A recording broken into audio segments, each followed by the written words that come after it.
Hello friend, welcome to online free study. तो friends, काफ़ी दिन बाद जो है मैं ऑनलाइन आया हूँ, लाइव आया हूँ आप लोगों के लिए। ओके, एक्चुअल में लाइव नहीं है, रिकॉर्डेड वीडियो है क्योंकि यहाँ पर जो है इतना अच्छा नेटवर्क नहीं आ पाता। और आपने देखा भी था कि भी मैं जो है पीपीटी वाली जो है जो स्क्रीन वाली जो है वीडियोज़ करा रहा हूँ, तो उसमें भी कुछ लैग वगैरह होता है, यानी कि यहाँ पर नेटवर्क नहीं आते, इसलिए मैं लाइव नहीं आ पाता हूँ। तो आपके लिए प्री रिकॉर्डेड वीडियो होंगी, ठीक है। और मेनली किस चीज़ के लिए वीडियो होंगी वो इम्पॉर्टेंट है आप लोगों के लिए। तो ये वीडियो जो रहेगी वो रहेगी आपका MPSI के लिए। मैं बिल्कुल बता देता हूँ आपको, जो आपका MPSI आने वाला है, ठीक है। आपका MP का कांस्टेबल आने वाला है, ठीक है। MP का कांस्टेबल का पेपर है, ठीक है। ओके, उसके लिए अगर आप चाहें इसको प्री के लिए, मात्र प्री के लिए MPPSC के लिए पढ़ सकते हैं। ये ओनली प्री के लिए है, ठीक है। ये मत सोचना आगे के लिए है, प्री के लिए होगा, MPPSC के लिए। ओके, जिसमें आज हमारा पहला टॉपिक होने वाला है वह होगा मध्य प्रदेश का भौगोलिक विभाजन, यानी कि मध्य प्रदेश का जो फिजिकल डिवीज़न होता है, मध्य प्रदेश का जो विभाजन होता है फिजिकल रूप से, वो किस प्रकार से होता है या कैसे होता है। तो जितने स्टूडेंट जो है नए हैं या फिर जो लोगों ने मेरी पुरानी वीडियोस नहीं देखी हैं, उनसे मैं कहूँगा राज्य और होते हैं कैसे, लैंड लॉक्ड, ठीक है। यानी कि हम ऐसे बोलते हैं भू आवे, ओके, आवेशित, ओके, लैंड लॉक्ड, ऐसे प्रदेश। अब देखिए, समझिए, देखिए मैं एक बहुत सिंपल सी चीज बता रहा हूं आप लोगों को लिए। देखिए, आपको मैं एक बहुत इंपॉर्टेंट चीज बता रहा हूं, बहुत सिंपल चीज बता रहा हूं कि देखिए ऐसे, देखिए आप समझिए, देखिए इस चीज का मतलब क्या होता है। इस चीज का जैसे कि मान लिए हमारा जो प्रदेश है, हमारा जो मध्य प्रदेश है, वो यहाँ पर किस प्रकार से दक्षिण में है, दक्षिण का भाग में, दक्षिण के पठार में साइड है, यदि साइड में इस पूरा क्षेत्र में यहाँ पर, ठीक है।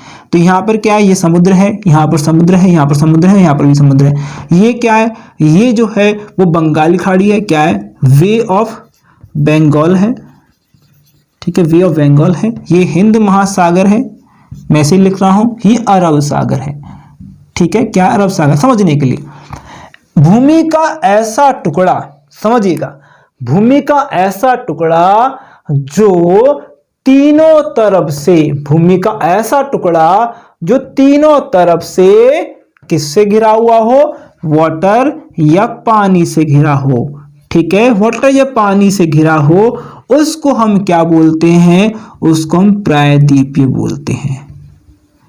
ओके, यानी कि पेनिनसुलर बोलते हैं, क्या बोलते हैं, पेनिनसुलर बोलते हैं, ठीक है, इंग्लिश में। ओके, तो ये हिस्सा यानी कि प्रायद्वीपीय का ही हिस्सा क्या है, ये प्रायद्वीपीय ही में ही आते हैं। हम किस में आते हैं, हम प्रायद्वीपीय में ही आते हैं, प्रायद्वीपीय पठार में आते हैं, पठार कह लीजिए, या फिर हम इसे कह सकते हैं प्लेटू। हमारा जो मध्य प्रदेश है वो एक प्रकार से प्रायद्वीपीय पठार का ही हिस्सा है। इतना समझ में आया। अब आप एक चीज समझिए कि लैंडलॉक्ड का मतलब क्या है, वो मैं बताऊंगा अभी आगे। ये हो गया प्रायद्वीपीय।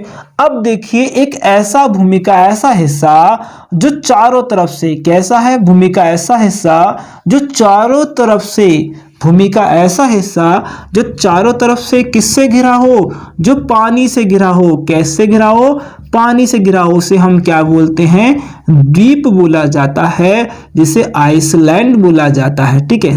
ओके, समझिएगा, ठीक है। इसके बाद हम अगर बात करें भूमि के ऐसे छोटे छोटे टुकड़े, भूमि के ऐसे छोटे छोटे टुकड़े जिनके बीच में से या जिनके मध्य में से पानी बहता है, उनको हम क्या कहते हैं, उन्हें हम द्वीप समूह कहते हैं। क्या बोलते हैं, द्वीप समूह बोलते हैं, ठीक है। ये तो बात हो गई हमारी इतनी सारी, लेकिन मेन बात पे अब आते हैं हम, जो हम पढ़ने वाले हैं कि भैया इसको मैं एक बार रिवाइज कर देता हूं भाई, समझने के लिए था, बाकी कोई दिक्कत नहीं थी, ठीक है। ओके, ठीक है। इसके बाद चलो मैं यहां पर कर देता हूं आपको समझाने के लिए कि देखिए, अब भूमि का ऐसा हिस्सा, जैसे कि मान लीजिए ये एक क्या है, भूमि है, ठीक है।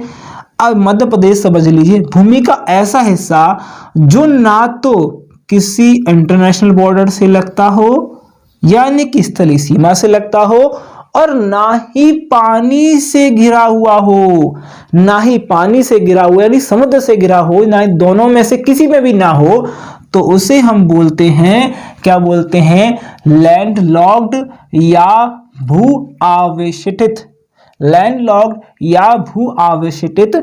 इस प्रकार के हमारे भारत में कितने राज्य हैं ये पूछा जाएगा आपसे, तो इतने प्रकार के, इस प्रकार के भारत में कितने हैं, 5 राज्य होते हैं। कैसे, भू आवेष्टित मतलब कि लैंडलॉक, जिसका मतलब ये होता है वह ऐसे राज्य है जो है किसी भी प्रकार की इंटरनेशनल बॉर्डर यानी कि अंतरराष्ट्रीय सीमा नहीं बनाते। पहला राज्य हमारा मध्य प्रदेश हो जाता है, दूसरा राज्य अब हरियाणा बोल सकते हो, तीसरा झारखंड बोल सकते हो, चौथा आपका खुद का जो पड़ोसी राज्य कहलाएगा सन 2000 में अलग हुआ 1 नवंबर जो होगा छत्तीसगढ़, उसके बाद आपका तेलंगाना आ सकता है। बिल्कुल, तो यहाँ पर हमारे होते हैं 5 राज्य जो कि गिनती के होंगे।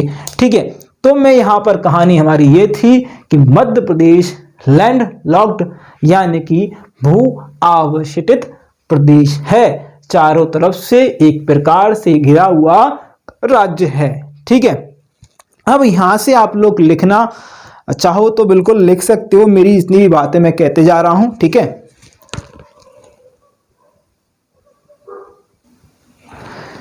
ओके, चलिए बिल्कुल अब हम स्टार्ट करेंगे। आप टॉपिक डाल सकते हैं मध्य प्रदेश का भौगोलिक विभाजन। ओके, तो ये भौगोलिक विभाजन जो है बहुत ही इंपॉर्टेंट आप लोगों के लिए, समझिएगा इस चीज को। पहली चीज मतलब क्या है, भौगोलिक का मतलब क्या है, जियोग्राफिकल या फिजिकल तरीके से जो आपका मध्य प्रदेश है वो कैसे डिवाइडेड है या कैसे बटा हुआ है, उस चीज को हम समझने वाले हैं। ठीक है, तो आपको एक चीज लिखनी पड़ेगी कि मध्य प्रदेश जो है 1 नवंबर कब तक, 1 नवंबर 2000 तक, कब तक, 2000 तक, उसमें केवल के 2000 तक मध्य प्रदेश में, ओके, या फिर हम बोल सकते हैं 1 नवंबर 2000 तक जो मध्य प्रदेश है, क्या है, मध्य प्रदेश है। ओके, मध्य प्रदेश में कितने, 9 भौतिक, क्या थे, 9 भौतिक प्रदेश थे। ठीक है, कितने थे, 9 भौतिक प्रदेश थे। और वर्तमान में कितने, वर्तमान में उसमें वर्तमान में मात्र 7, कितने हैं, 7 भौतिक प्रदेश हैं। ओके, भौतिक प्रदेश हैं, कितने हैं, 7 भौतिक प्रदेश हैं। विभाजन के बाद आप लिखते जाइएगा, मैं लिख रहा हूं आप समझिएगा, फिर भी लिखिएगा, कोई दिक्कत। विभाजन के बाद, किसके बाद, विभाजन के बाद। विभाजन कब हुआ, विभाजन हुआ 2000 में, याद रखिए। ओके, आपका जो 1 नवंबर 1956 में से लेकर 1 नवंबर 1 नवंबर 2000 तक हमारे मध्य प्रदेश का ही हिस्सा रहा छत्तीसगढ़। क्या रहा, छत्तीसगढ़। ओके, छत्तीसगढ़ जो है वह अलग हुआ। ओके, जो आर्टिकल, जो संविधान संशोधन हुआ वो हुआ 84वां। ओके, और यह राज्य बना मध्य प्रदेश का 26वां राज्य। ओके, ध्यान रखिएगा, ये सारी चीजें मैंने बता दी हैं। जब छत्तीसगढ़ अलग हुआ या इससे अलग नहीं हुआ था तो मध्य प्रदेश में 61 क्या थे, जिले थे। ओके, 61 जिले थे और 12 क्या थी, 12 संभाग थे हमारे पास। ओके, 330 विधानसभा सीटें, 320 विधानसभा सीटें थी। उसके बाद हमारे पास इसमें से 220 रह गई। ठीक है, 90 यहाँ चले गई। जो हमारे जो क्या थे, हमारे जो संभाग थे वो 3 संभाग यहाँ पे चले गए, और यहाँ पे से हमारे पास 16 संभाग फिर से यहाँ से घटा दिए गए, यानी कि 45 हमारे पास रह गए। ओके, तो ये पूरा यानी कि डिवाइडेशन हुआ तो बहुत सारी चीजें बदली, बहुत सारी चीजों का विभाजन हुआ। तो इन्हीं में से कुछ प्रदेश होंगे, कुछ भौगोलिक प्रदेश होंगे वो भी अलग होंगे। देखिए 9 विभाजित 9 थे, बचे 7। ओके, कितने बचे, 7। तो विभाजन के बाद विभाजन के बाद महानदी क्या था, महानदी। ठीक है, क्या था भैया, ओके, नदी बेसिन। ओके, क्या था, महानदी बेसिन। ठीक है, और आपका और दंडकारण्य क्षेत्र कहाँ चले गए, छत्तीसगढ़ में चले गए। ओके, कहाँ चले गए भी? छत्तीसगढ़ में चले गए। ठीक है, आप ये लिख सकते हैं जो मैं लिख रहा हूँ। एक बार मैं चेक करता हूँ, बोर्ड में तो आ रहा है, लेकिन क्या ये स्क्रीन में दिखाई दे रहा है? जी हाँ, बिल्कुल दिखाई दे रहा है। मेरी राइटिंग थोड़ी सी इसी प्रकार की है। ठीक है, तो इसे लिख लीजिए। ठीक है, अब ये तो बात हो गई इतनी हमारी। ठीक है, अब बात आ जाती है थोड़ी सी और एडवांस की। जो हमारा मध्य प्रदेश है, जो हमारा मध्य प्रदेश है, वो पूर्ण रूप से, जो हमारा मध्य प्रदेश है वह पूर्ण रूप से दक्षिण पठार का हिस्सा माना जाता है। मैंने बताया था कि इस प्रकार का नीचे का साउथ का एरिया बनाइए या आप दक्षिण का एरिया बनाओगे तो हमारा मध्य प्रदेश जो है यहाँ पर कहीं पर आएगा, यहाँ पर कहीं पर आएगा। तो आप देख सकते हैं मध्य प्रदेश जो है, क्या इसका कौन सा हिस्से माना जाता है? मध्य प्रदेश जो है पूर्णतः दक्षिण का पठार का हिस्सा माना जाता है या दक्षिण का पठार कहा जाता है। तो आप इस नोट को, इस पॉइंट को लिख लीजिएगा। पॉइंट नंबर 1 बोल दिया मैंने, आप पॉइंट नंबर 2 भी नोट कीजिए। देखिए मैं बोलते जा रहा हूं, आपको लिखते जाना है। बाकी यहां पर लिखूंगा, उसके बाद आपको समझाऊंगा, थोड़ा टाइम लगेगा, इससे आपको बोल रहा हूं उसको लिख लीजिएगा। सेकंड पॉइंट है उसको लिखना है आपको, जो है भौतिक, क्या है? भौतिक संरचना की दृष्टि के अनुसार, भौतिक संरचना की दृष्टि के अनुसार जो है प्रायद्वीपीय पठार, ओके, का उत्तरी भाग, प्रायद्वीपीय पठार का उत्तरी भाग, प्रायद्वीपीय पठार का उत्तरी भाग मतलब ऊपर वाला भाग एमपी के अंतर्गत माना जाता है। प्रायद्वीपीय पठार का उत्तरी भाग, प्रायद्वीपीय पठार का उत्तरी भाग, ऊपर वाला भाग, उत्तर कहाँ होगा? ऊपर होगा, वह एमपी के अंतर्गत या एमपी के अंदर माना जाता है, यह कहा जाता है। ओके, तो ये थोड़े से टर्म्स हैं, वो याद रखिएगा, कभी कभी ऐसे भी पूछ लिया। 1 और 2 पॉइंट हमारे हो गए। थर्ड पॉइंट आपको लिखना है, देखना है वर्तमान में क्या है। देखिए वर्तमान में आपको यह पता होना चाहिए कि हमारा मध्य भारत है या मध्य प्रदेश है, वह 7 भौगोलिक जो है या 7 भौगोलिक या प्राकृतिक जो है भौगोलिक विभाजन है। कितने हैं हमारे यहाँ? 7 भौगोलिक विभाजन है। कितने विभाजन है भैया हमारे यहाँ? 7 भौगोलिक विभाजन है। ठीक है, तो यहाँ पर थोड़ी इंपॉर्टेंट चीजें आ रही हैं, इसको लिख लीजिएगा। पॉइंट को, थर्ड पॉइंट को लिख लीजिएगा। वर्तमान में जो है, वर्तमान में एमपी में कुल कितने, वर्तमान में इस लाइन को लिख लीजिएगा। देखिए बहुत ही इंपॉर्टेंट है। ठीक है, ओके, ये आता है। ठीक है, वर्तमान में मध्य प्रदेश में कितने, मध्य प्रदेश में कुल 7 भौगोलिक, ठीक है, कितने भौगोलिक, ओके, भौगोलिक प्रदेश हैं। कितने हैं भैया? 7 भौगोलिक प्रदेश हैं। ओके, अगर देखा जाए एक पॉइंट यहां पर स्टार लगाइएगा, अब एक और स्टार लगाइएगा। ये बहुत इंपॉर्टेंट पॉइंट है जो मैं बताने वाला हूं, क्योंकि आपको एग्जाम में यहां से पूछा जाता है, क्योंकि आपसे यही पूछा गया था 2018 में एमपीएसआई, 2017 के एमपीएसआई में। ठीक है, कि भैया हमारे मध्य प्रदेश में वर्तमान में कुल कितने भौगोलिक जो है इनको प्रदेश में बांटा गया, तो हम बोलते 7। लेकिन उसने एक और क्वेश्चन दे दिया, बहुत ही सिंपल क्वेश्चन था, लेकिन आपको आंसर करना था, थोड़ा सा घुमाया हुआ था, कि पूछा कि मध्य प्रदेश के मुख्य रूप से प्राकृतिक संरचना के अनुसार कितने भागों में बांटा गया है, तो 3 भागों में बांटा गया है।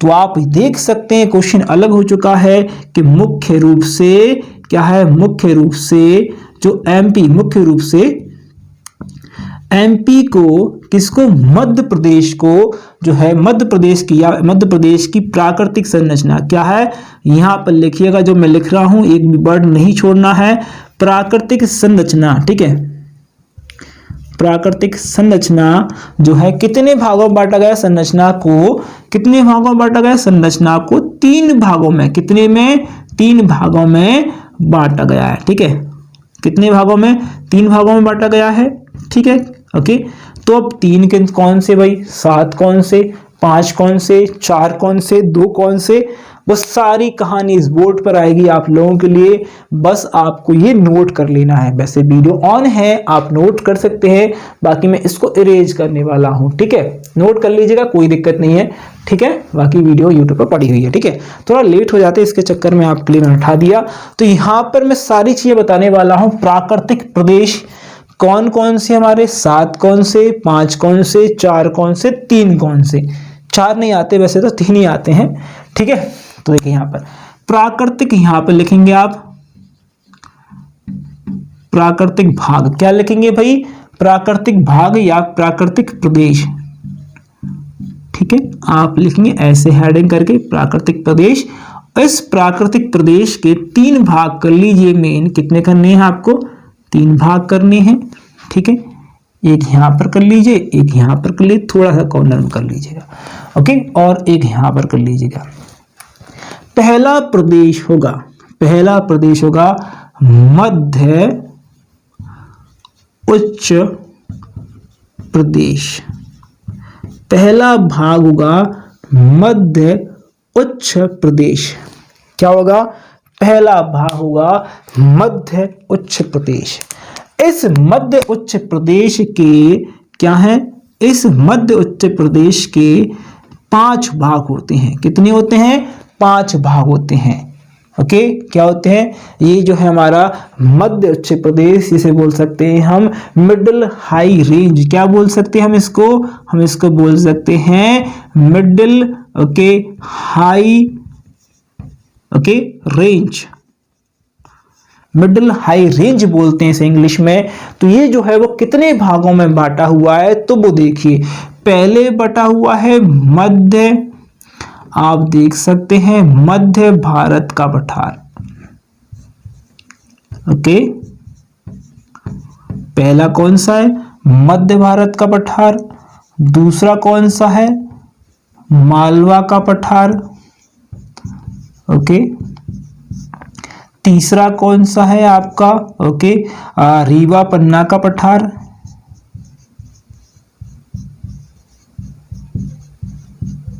ठीक है, ओके। चौथा कौन सा है भैया हमारा? जो चौथा है वो है बुंदेलखंड का,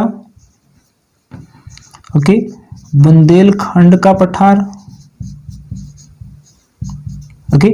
अब 5वां कौन सा हमारा इसी में आता है?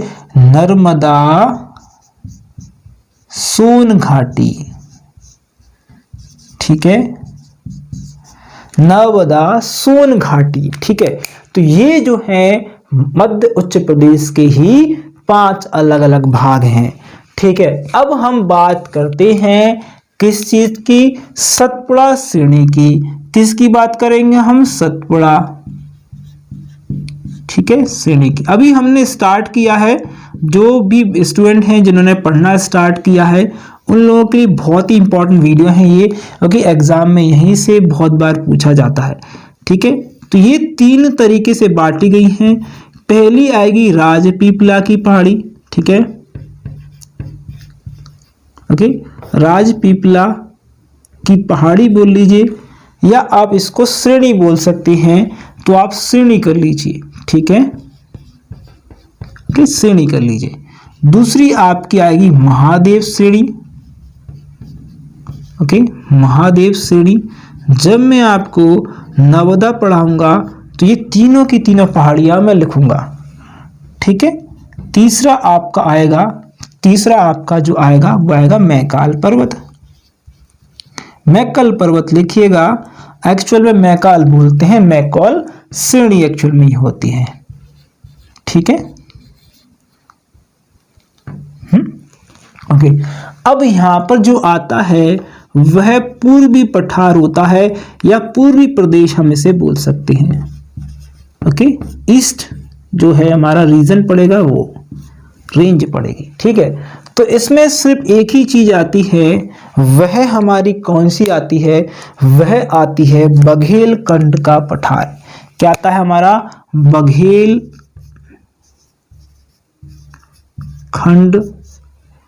का पठार,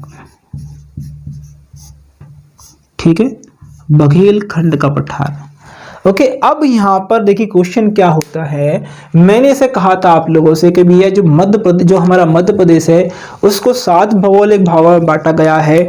तो आप सोच रहे होंगे आपने 3 तो बता दिए, मध्य उच्च प्रदेश, सतपुड़ा श्रेणी और पूर्वी प्रदेश, ठीक है, जिसको हम बघेलखंड का पठार भी कहते हैं। तो ये 3 तो आपने मेन या मुख्य बता दिए, 7 कौन से हैं? तो 7 बताइए। चलिए 7 देखते हैं। पहला होगा आपका, पहला कौन सा होगा आपका? मध्य भारत का पठार, दूसरा मालवा का पठार, तीसरा रीवा पन्ना का पठार, चौथा बुंदेलखंड का पठार, पांचवा नर्मदा सोन घाटी, छठवां सतपुड़ा श्रेणी और सातवां पूर्वी प्रदेश या बघेलखंड का पठार। ये जो है वो कुल 7 प्रदेश हैं या कुल 7 भौगोलिक विभाजन है मध्य प्रदेश का। अब ये आपने उतार लिया हो तो बिल्कुल, आपने अगर उतार लिया है तो इसके बाद में मैं आपको भौगोलिक विभाजन जो है वो मैप में कैसे हो रहा है मध्य प्रदेश का एक बार मैं मैप आपको बताऊंगा, ठीक है। ओके, 1 मिनट के लिए वीडियो जरूर पुश करूंगा। देखिए चलिए, ओके, अब मैं मैप बनाने वाला हूँ, ठीक है, साथ साथ बनाते रहिएगा। ओके, कोई दिक्कत नहीं है, साथ में बनाना है साथ में बना लीजिएगा, नहीं बनाना है कोई प्रॉब्लम नहीं है, ठीक है। ओके, साथ में बनाना है साथ में बनाइए, कोई दिक्कत नहीं है, ठीक है। और ऐसा जरूरी नहीं है कि मैप एग्जैक्टली आपका और मेरा सेम बने, या आपका और मेरा जो है और आपका जो क्या बोलते हैं जो आप मैच करें कि ये जो है मैच कर रहा है नहीं कर रहा है भैया किताब में से, तो ऐसा जरूरी नहीं है, ठीक है, कि भैया मैच करना चाहिए। ओके, बस हमारे कॉन्सेप्ट जो होते हैं वो क्लियर होना चाहिए। कैसे हमारे कॉन्सेप्ट जो है वो क्लियर अगर होते हैं तो बस वही हमें चाहिए होता है, ठीक है। ओके, जरूरी नहीं है कि आपके सारे मैप और मैप्स के डिज़ाइन आपने देखे, मैंने आजकल देखा है टीचर्स के मैप के डिज़ाइन मैंने बहुत अलग अलग देखे हैं भाई, ऐसा लगता है कि त्रिकोण सा बना रहे हैं, चतुर्भुज सा बना रहे हैं, ठीक है। ओके, लेकिन मैं तो फिर भी ठीक है मेरा, हाँ, ये थोड़ा सा इस प्रकार कर्व बनता है,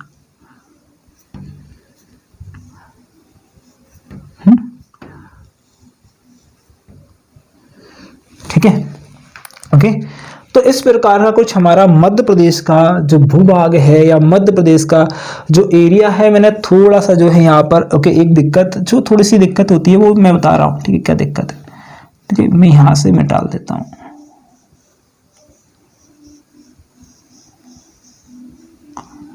ये ठीक है, अब बन गया, ठीक है, इस प्रकार का, ठीक है। अब इसमें मैं बताऊंगा आप लोगों को कि एक्चुअल में जो रीजन है, यानी कि एक्चुअल में जो आपका हमारा जो मध्य प्रदेश है और आपका और हमारा मध्य प्रदेश है, वो मध्य प्रदेश जो है वो किस प्रकार से जो है 7 या आपका 3 अलग अलग भौगोलिक प्रदेशों में बटा हुआ है, ठीक है।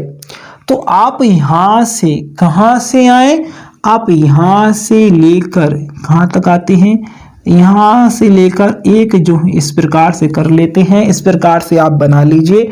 मैं जितना करते जा रहा हूँ, मैंने डॉट डॉट लाइन लगाई है, उसको एक बार मैं रेड से कर देता हूँ जिससे कि आपको थोड़ा और दिखने लगे, ठीक है, ये ठीक है।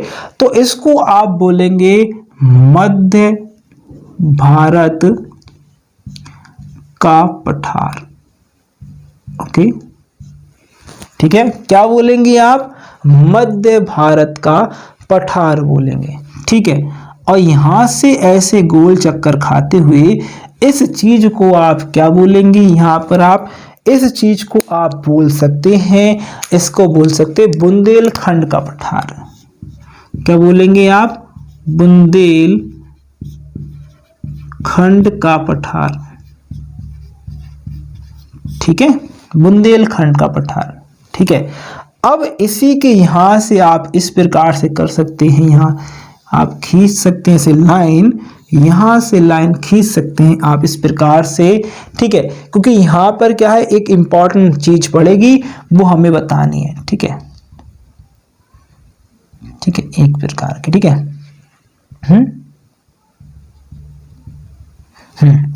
देखो ये जो बनेगा, यहां पर जो बनेगा वो बनेगा बघेलखंड। क्या बनेगा? बघेलखंड का पठार। क्या बनेगा? बघेलखंड का पठार। यहां बनेगा रीवा पन्ना का पठार, क्या बनेगा यहाँ पर, रीवा पन्ना का पठार। ठीक है, इसके बाद हम इस चीज को क्या बोलेंगे, हम इसको बोलेंगे नर्मदा सोन घाटी। क्या बोलेंगे हम इस क्षेत्र को, नर्मदा सोन घाटी हम इसको बोलेंगे। ठीक है, और इसको हम क्या बोलेंगे, इसको हम बोलेंगे, क्या बोलेंगे भाई, इसको बघेलखंड का पठार बोलेंगे। इस चीज को हम क्या बोलेंगे, जो नीचे बना हुआ है, ठीक है, जो नीचे बना हुआ है, इसे बोलेंगे हम सतपुड़ा पर्वत श्रेणी, जिसके पैरेलल आपकी 23.5 नॉर्थ अक्षांश वाली रेखा यानी कर्क रेखा समानांतर जो मध्य प्रदेश को 2 बराबर भागों में बांटती है। लास्ट हमारा बच जाता है मालवा का पठार। क्या है, मालवा का पठार। ठीक है, तो ये मालवा का पठार है यहाँ पर। ठीक है, ये पूरा का पूरा आप देख सकते हैं, ये जो है मालवा का पठार है। ठीक है, ओके, ये रीवा पन्ना का पठार है, ये बुंदेलखंड का पठार है, ये बघेलखंड का पठार है, ये पूरा का पूरा क्या है, ये नर्मदा सोन घाटी यहाँ पर। ठीक है, ये क्या है, नर्मदा सोन घाटी है। ठीक है, मैंने इस प्रकार से इसको थोड़ा सा अलग अलग डिनोट कर दिया है। ठीक है, इससे क्या आपको दिखता रहे, ठीक है, आपको सही से चीजें दिखती रहें। ठीक है, ओके, तो देखो, ओके, ये जो है आपको थोड़ा सा जो है मतलब कर भी लग रहा होगा, लेकिन कोई दिक्कत नहीं, इंपॉर्टेंट है, आप देख लीजिएगा। ठीक है, ये अच्छा है, आपको देखने में सही लग रहा है। ओके, सारी चीज़ें दिख रही है, मुझे कमेंट करके जरूर बताइएगा। ठीक है, अब देखिए बहुत ही सिंपल चीज़ें हैं। ठीक है, ये ऊपर की साइड आपका जो हिस्सा है वो कौन सा है, गंगा यमुना। कौन सा, ऊपर से आपने देखा है गंगा यमुना निकलती है। कहाँ से निकलती है भैया, यहाँ पर जैसे मान लो गंगा आती है यहाँ पर, और ये गंगा यमुना यहाँ पे, ये यमुना है और ये गंगा है। ठीक है, ये आती है तो गंगा यमुना बेसिन है। क्या है, गंगा यमुना बेसिन है। ठीक है, क्या है, गंगा यमुना बेसिन है यहाँ पर। ठीक है, ध्यान दीजिएगा, मैक्सिमम जो हमारे मध्य प्रदेश की जो नदियां हैं वो मालवा के क्षेत्र से निकलती हैं। कहाँ से निकलती हैं, मालवा के क्षेत्र से। अगर हम चंबल की बात करें, हम सोन की बात करते हैं, ठीक है, सोन नदी की तो यहाँ से निकलती है, बाकी बहुत सारी नदी यहाँ पर जाकर ऐसे मिल जाती हैं। बहुत सारी नदियां, सिंध की बात करें, काली नदी की बात करें, बेतवा की बात करें, जो चंबल की है, चंबल की बात जहाँ पर जाती है। तो इस चंबल की नदी में जाने के बाद जो देखिए यहाँ पे मान लीजिए चंबल की नदी में जाने का नर्मदा से मिलती है, चंबल की नदी में बहुत सारी नदी ऐसे करके यहाँ मिल जाती हैं। तो चंबल की नदी पहले वो ट्रिब्यूटरी होंगी, फिर उसके बाद किसकी होगी, यमुना की होंगी। यमुना के बाद यमुना कहाँ से मिल जाएगी, गंगा में मिल जाएगी। तो फाइनली जो गंगा यमुना का बेसिन होगा हमारे यहाँ मध्य प्रदेश में, कौन सा नदी बेसिन सबसे ज्यादा होगा, तो सबसे ज्यादा जो है बेसिन होगा हमारे यहाँ पर किसका, जो होगा वो गंगा यमुना का जो है नदी बेसिन होगा। अब देखिए, मैंने अब बताया था आपको, जब पहली लाइन लिखाई थी महानदी बेसिन, एक्चुअल में बेसिन का मतलब क्या है, मैं बेसिन बता देता हूँ बेसिन क्या होता है। देखिए, इसे मान लीजिए आपके घरों में, आपके घरों में जो बेसिन होगा, ठीक है, इस प्रकार का, कुछ इस प्रकार का बेसिन होगा। ठीक है, जिसमें आप हाथ धोते हो, और हाथ धोते हो तो हाँ, जैसे मान लीजिए आपने हाथ धोआ, ठीक है, हाथ धोया, एक नल है, एक नल है, इस प्रकार से कर लीजिए। ठीक है, नल है, नल में पानी आ रहा है, इसमें भाई टोटी लगा लीजिए। ठीक है, ये नल का पानी, चाहे एक नल हो, चाहे 2 नल हो, चाहे कितने नल हो, ये नल का पानी इसी जो है पाइप से निकलेगा। कहाँ से निकलेगा, इसी पाइप से निकलेगा। ठीक है, यानी कि पूरा इकट्ठा होकर पानी, जैसे कि मैं कह रहा हूँ चंबल से नदी आती है यहाँ पर और इसमें जाती है, यानी कि पूरा पानी इकट्ठा होकर फाइनली गंगा में जा रहा है, फाइनली गंगा में जा रहा है। यानी कि ये कैसा है, एक नदी बेसिन है।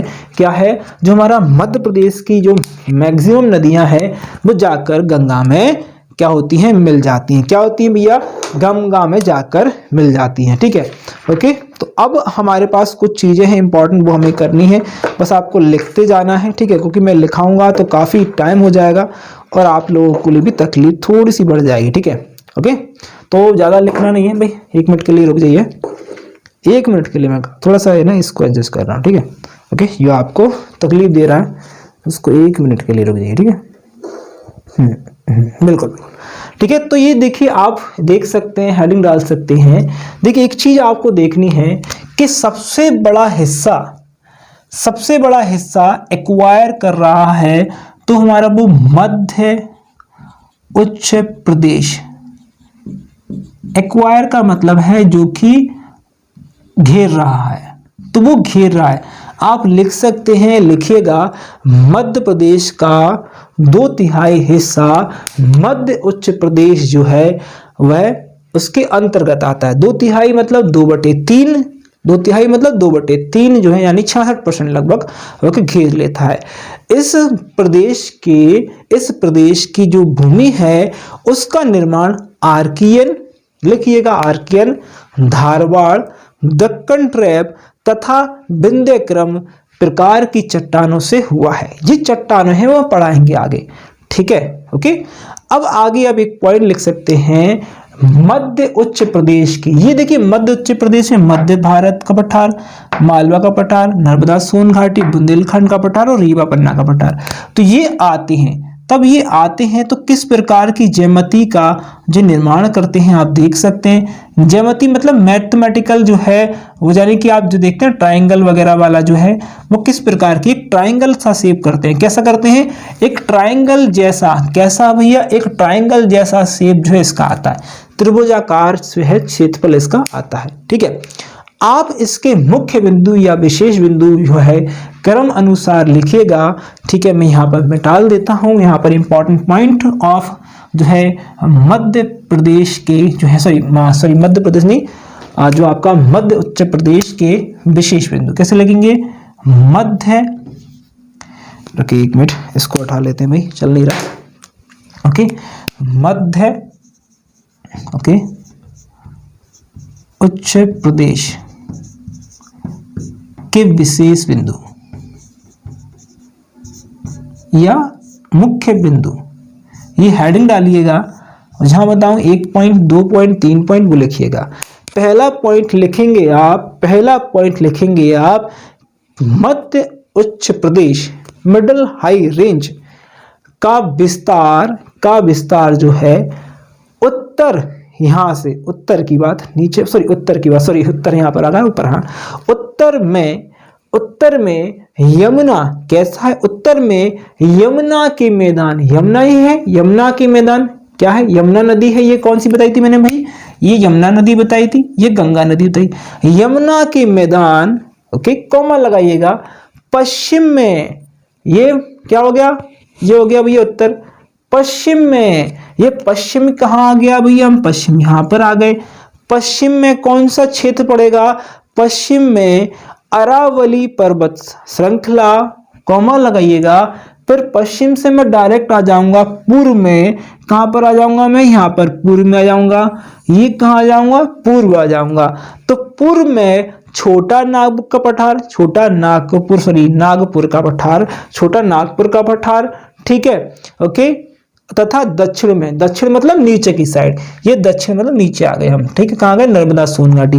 तथा दक्षिण में नर्मदा सोन घाटी के अंतर्गत आता है। पहला पॉइंट कंप्लीट हो गया किसका? मध्य उच्च प्रदेश की विशेषताओं का। अगला पॉइंट आता है हमारे पास, सेकंड पॉइंट लिखिएगा, मध्य उच्च प्रदेश में सर्वाधिक जलप्रपात, क्या है?